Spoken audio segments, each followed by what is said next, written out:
Hi, everyone. I think we're more or less ready to start. I think I'm in the unique position of having both a boss and a former boss in the audience, so wish me luck. My name's Mia Marzouk. I'm the Deputy Ambassador of the British Embassy in Tirana, so let me start with a disclaimer. Nothing of what I'm about to say is government policy. This is definitely in the space of ideas, of curiosity, testing things, challenging things. And hopefully our guest tonight, Misha Glenny, will do all of the above. Now, more or less nobody speaking at any of these amazing talks needs an introduction, because they are all experts in their field, and you are all here because you know that. But I'm going to have a quick go anyway, Misha. Misha Glenny, currently rector of the Institute of Human Sciences, based in Vienna since 2022, and I think we'll riff on Vienna a little bit. You've had a career as a journalist, an academic, a writer, a TV series executive producer, with the likes of The Guardian, BBC, and so on. I kind of grew up with Misha. It's confession time. I don't know what's coming. So I have worked on, in, around, about the Balkans for my whole career of more than 20 years. And your books, Misha, were those that travelled with me for that whole career. So I think we'll spend this evening talking a little bit about modern history. I don't think we'll go back quite to Sir Noel Malcolm's 16th century, but actually listening to that talk this morning, I was struck by how the history we're living through now and you're writing about does rhyme, to paraphrase Mark Twain, a little bit with the 16th century and the Mediterranean. So you started with books that did what they said on the tin, Fall of Yugoslavia, the Balkans, and so on. And then you got more creative with your titles, and we went through McMafia, Dark Market, and then most recently Nemesis, about a drug baron based in Rio. And ultimately, I think your exploration there of the ecosystem of criminality. So I think perhaps that's something that we will return to. We probably won't end up all the way over in Brazil. I suppose we might in this conversation. I would like everybody to picture the map of the world, talking about aspect with Olivia Sujic. This is a Peters projection map, and therefore at the centre of the world is the Balkan Peninsula, which we all knew anyway. So let's start with the Balkan Peninsula and imagine the tendrils of influence and of criminality stretching out across the globe. But let's start in Vienna. A specific reason for this, not just because you're based there, but my father sat next to you in 1986 at a press conference, I think with the IAEA, the International Atomic Energy Agency, because Chernobyl had just happened. And you were stringing for the New Scientist. My father tells me he felt it really useful sitting next to an expert. You tell me you weren't an expert. No, New Scientist at the time didn't have anyone covering Eastern Europe, and in particular the issue of the environment and the ecology was becoming interesting, and some dissident organizations, particularly in Eastern Europe, were beginning to publish on this. So when I went out as a stringer for The Guardian to Vienna, I got in touch with New Scientist through a friend saying, you should try this. And they said, no, we'd like to have some coverage of Eastern Europe. And I said, you do realize I know very little, if anything, about science. And they said, don't worry, because we know very little, if anything, about Eastern Europe. And so that match turned out to be a perfect one. And actually, it was a very interesting string to have, partly because 2 months after I arrived in Vienna in January 1986, first of all, the Waldheim story broke. For those of you who may not know of this, in 1986, the presidential candidate in Austria for the Austrian People's Party, Kurt Waldheim, former UN Secretary General, was revealed to have lied about his past during the war, where he had written that he was injured very early on in the war and spent the rest of the war as an injured soldier back in Vienna. In fact, he had been a junior intelligence officer for the Wehrmacht, and he had been traveling throughout the Balkans, including in Albania, and ending up in Thessaloniki at the time when the Nazi occupying authorities in Thessaloniki were deporting the Jews from Thessalonica up to Auschwitz. And this, for a young journalist, you walk into a story like Waldheim, was really useful for me because I was able to start getting big stories out and so on. And then a month later, Chernobyl happened. And that's why I met your father at the press conference at the IAEA, because so much of that story was actually, it couldn't be reported out of Ukraine at the time because no one was allowed in. So all the information about what had happened in that explosion was basically being refracted through the prism of the International Atomic Energy Agency.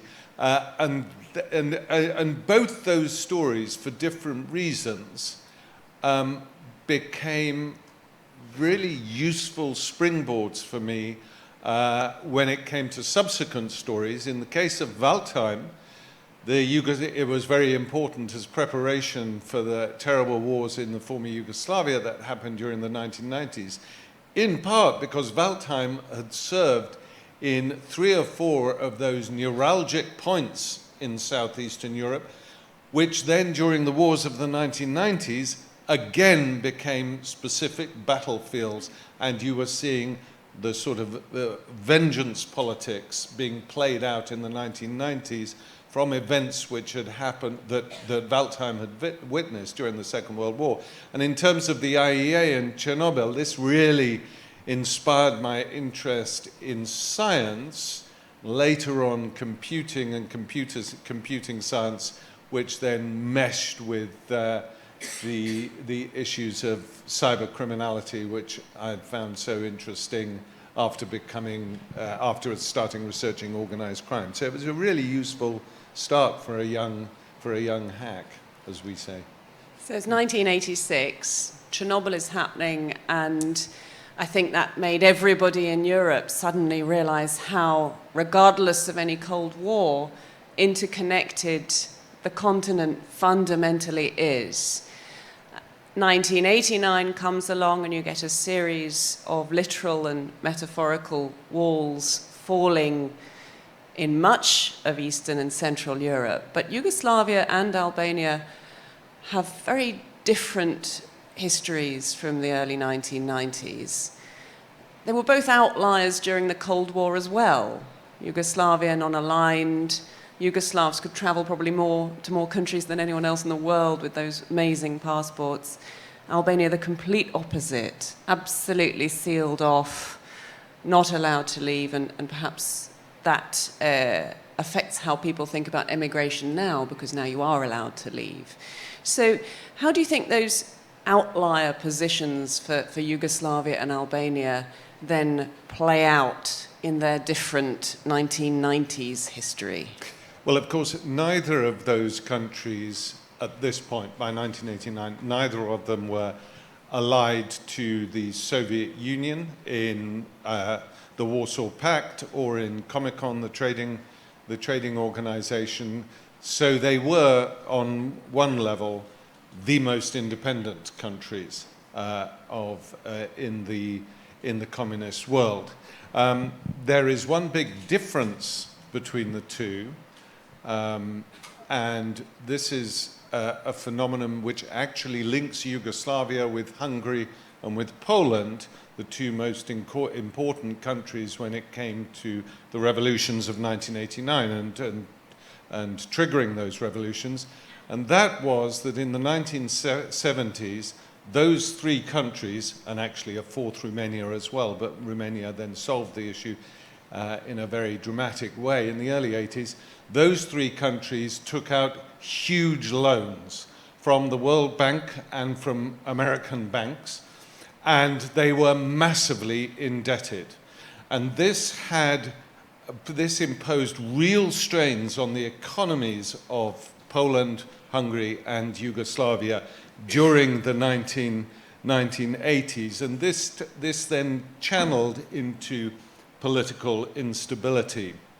In a certain sense, Yugoslavia, and in particular Slobodan Milosevic and subsequently Franjo Tudjman, the Serbian and the Croatian leaders respectively, anticipated, whether consciously or not, one doesn't know, that there was going to be a break in Europe. And Milosevic did that through his so-called anti-bureaucratic revolutions of effectively seizing power in the autonomous provinces of Vojvodina and Kosovo, and also in Montenegro. Albania, of course, was really sui generis, one of its own. And it is, of course, not surprising that it took Albania almost another year after the main revolutions in Eastern Europe to join in the fun, as it were. But after that, to varying degrees, you were seeing societies in transition which shared similar issues, similar problems and challenges that they faced, massively so in the case of the Soviet Union, and in particular what became the Russian Federation. And in terms of the thing that we might concentrate on later on, in terms of organized crime, what you saw happen was very quickly a new market capitalist economy was emerging in all of these countries, including in Albania. And there was a tremendous scramble to seize the assets and the economic levers by private individuals who were often former party members, often they were members of the security services, often they were just very smart people who knew how the world worked. The problem is that as this new economy and these new actors started to operate in Eastern Europe, there were no mechanisms to regulate this new activity. And this is very similar to what happened in Sicily in the 1850s and 1860s, when we saw the emergence of the modern mafia for the first time. So what that means is that you have two businessmen, say, in Russia. One of them wants to sell widgets to businessman 2, and says they're going for 3 rubles apiece. And businessman 2 says, that's far too much, I'll pay you 2 rubles.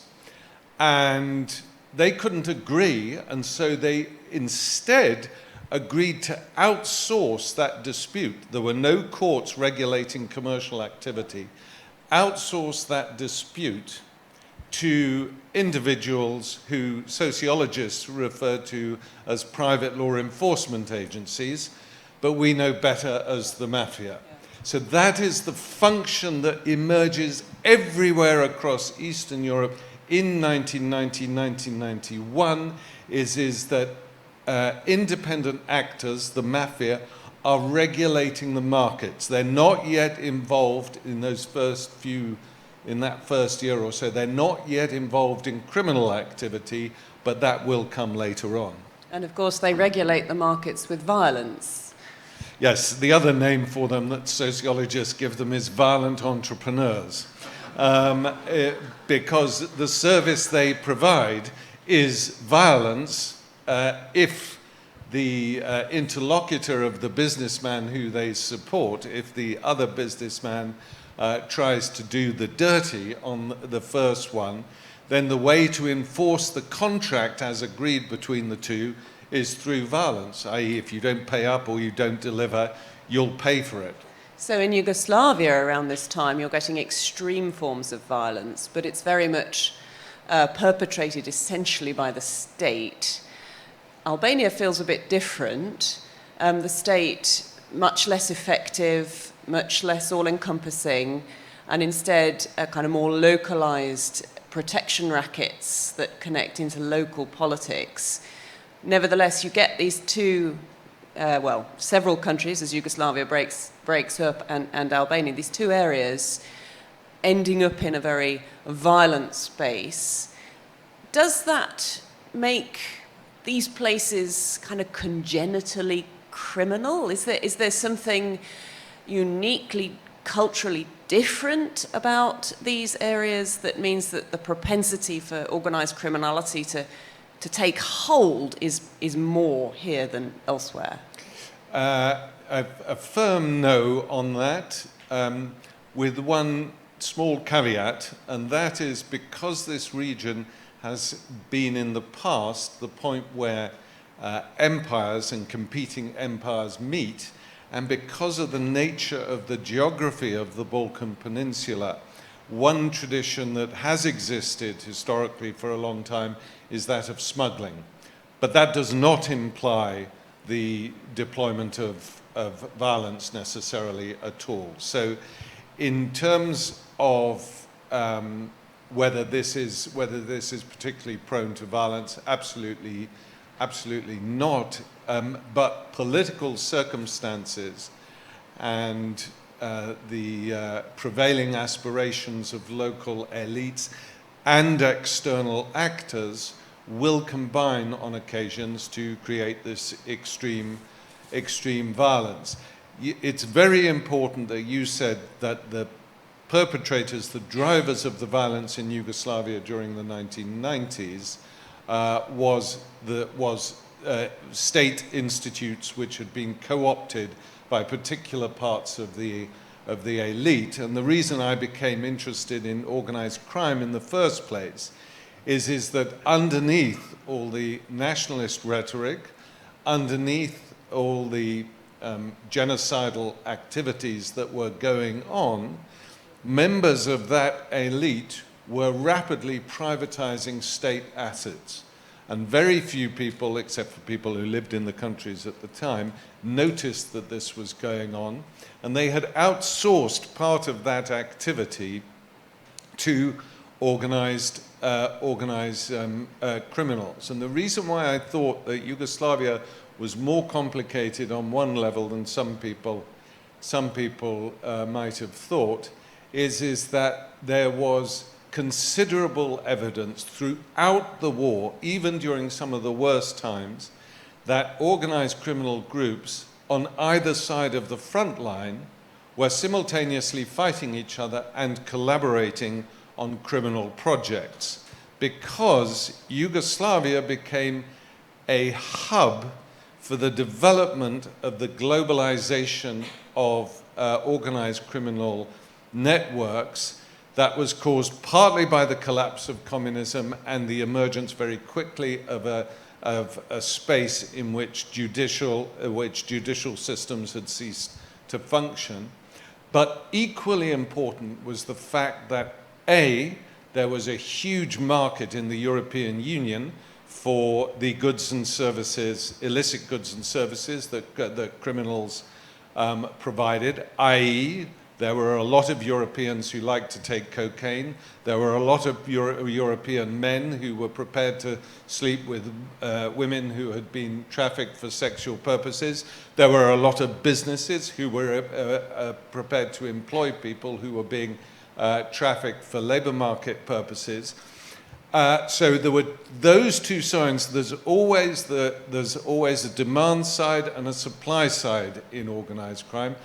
And the final aspect to this was that the Soviet Union and Eastern Europe, communism collapsed at a time after the victory of neoliberal ideologies under Reagan and Thatcher. And this put financial markets into hyperdrive. And what the criminals of Eastern Europe, but also of Latin America, also of Southeast Asia, Central Asia, what they discovered very early on was that Western capitalism had created these institutions and mechanisms which were designed to hide the origin of money and profit. And so they used them quite rationally, and you got this very rapid globalization exploiting the instruments which licit businesses were building up in the post-Reagan Thatcher era in order to accelerate the economy as quickly as possible.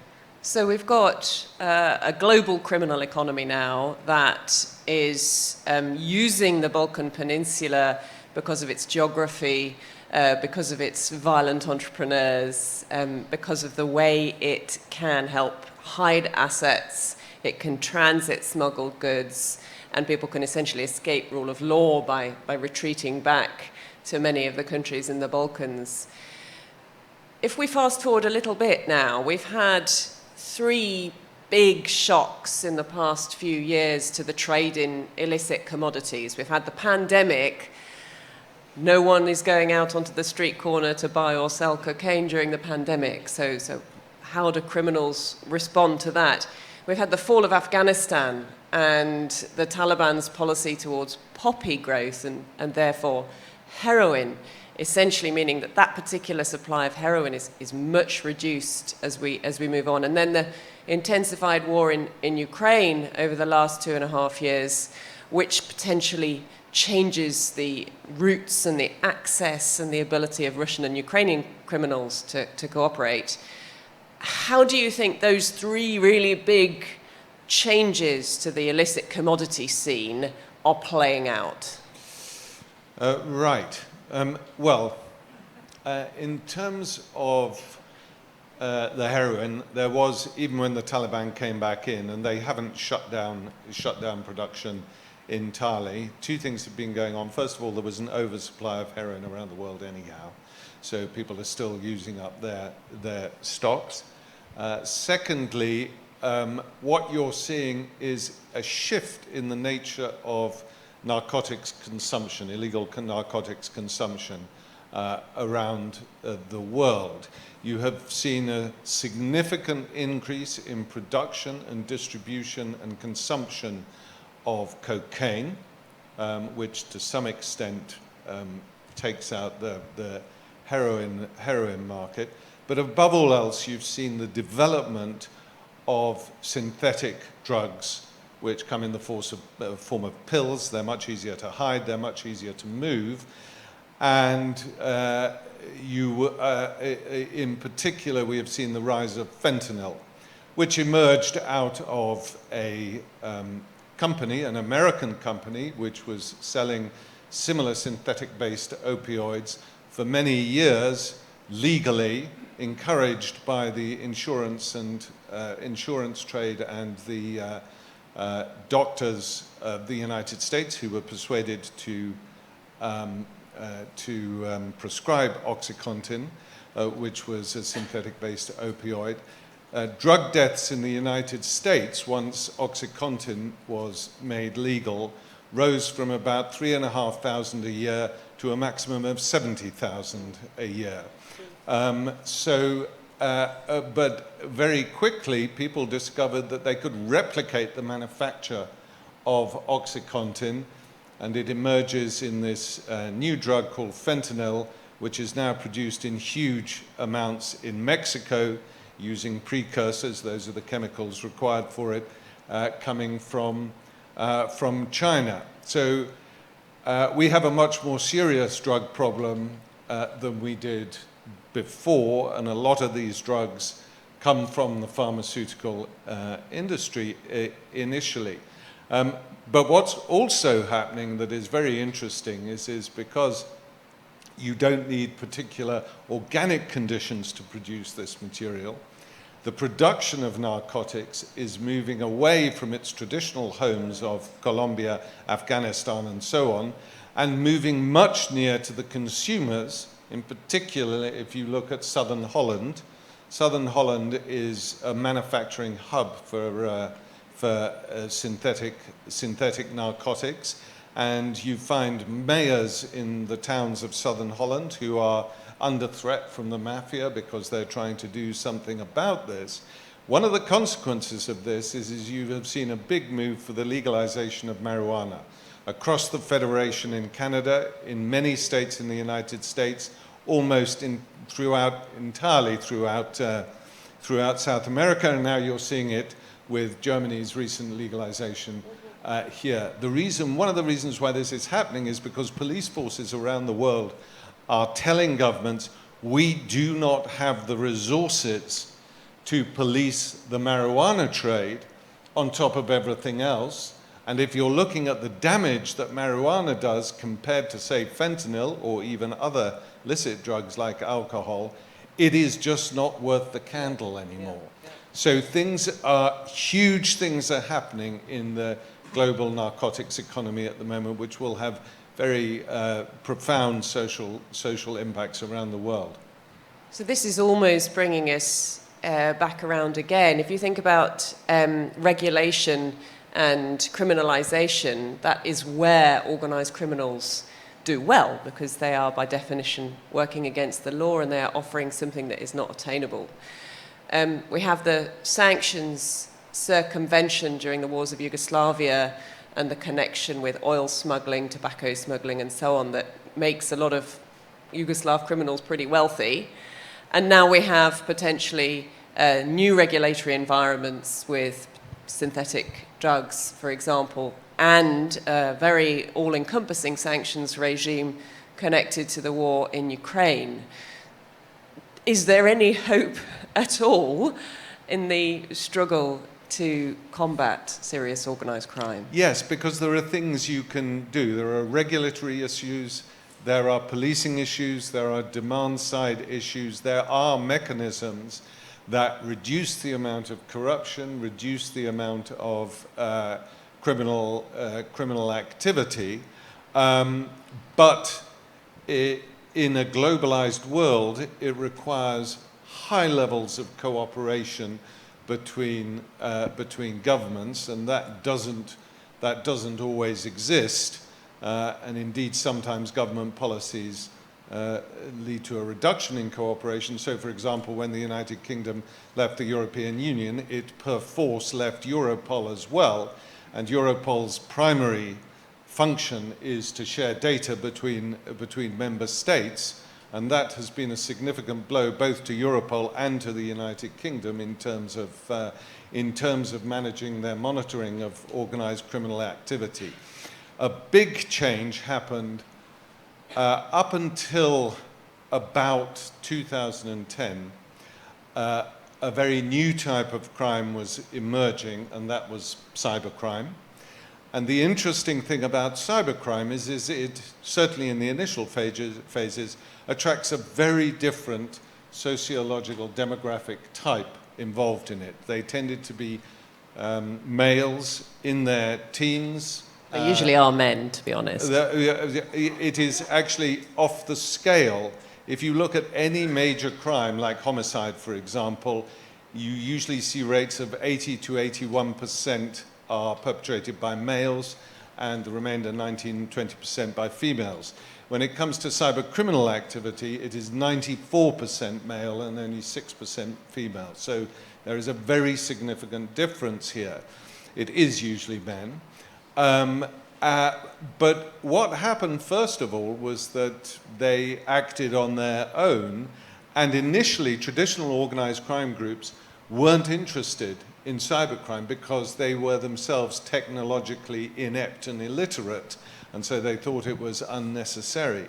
When, however, you got a bunch of criminals who were digital natives growing up, they worked out the value of cyber, not just in terms of